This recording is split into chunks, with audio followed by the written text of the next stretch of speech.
has tested positive for coronavirus in the UK after contracting it from its owner. Experts say it's the first confirmed case of infection in an animal in the country, but stress it is very rare and shouldn't cause alarm. Both the cat and the owner have recovered. Our chief correspondent, Richard Caseford, joins us live from the lab in Surrey, where the cat's sample was analysed. There will be concerned pet owners up and down the country this morning, Richard. Very worried about the implications of this. What can you tell us?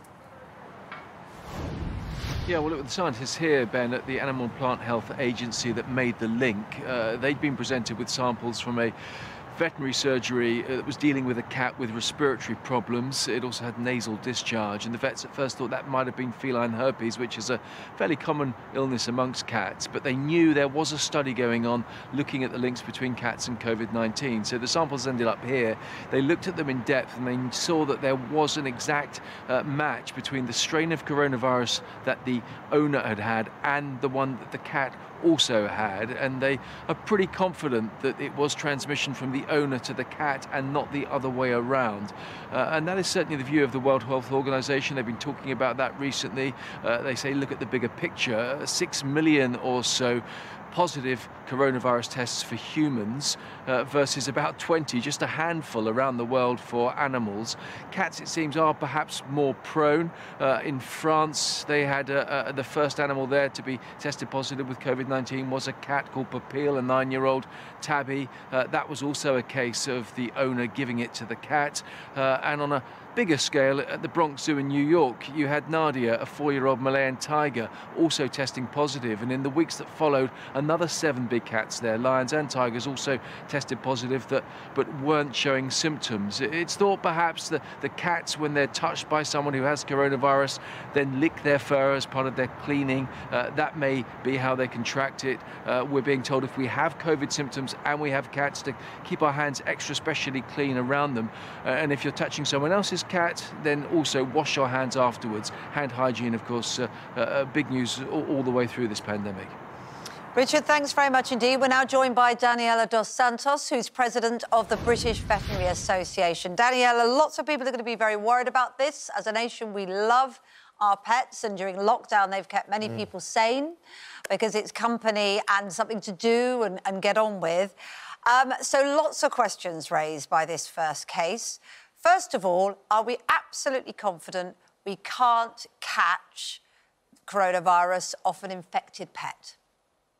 So there is absolutely no evidence anywhere in the world of pets transmitting COVID back to humans. In fact, the handful of cases that have been where we've had infected owners passing on to pets. So this really isn't a cause for alarm. We don't want people to panic.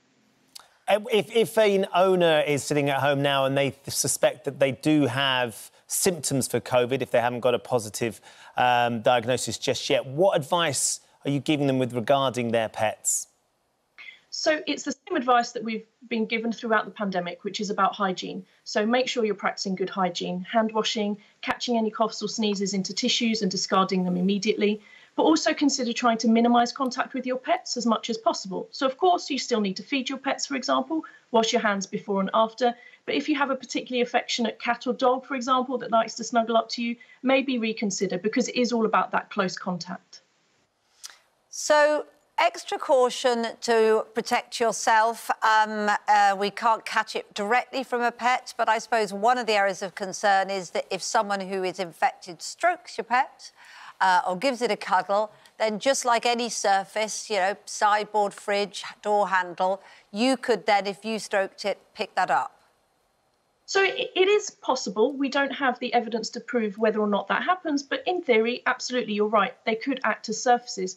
But equally, it comes back to this hygiene message about washing your hands, making sure you wash your hands, you know, when you've come back from outside on a regular basis. So it's all about keeping up with that hand hygiene and not panicking. This is a very rare case. There's been a handful of cases all over the world. The main route of transmission continues to be human to human.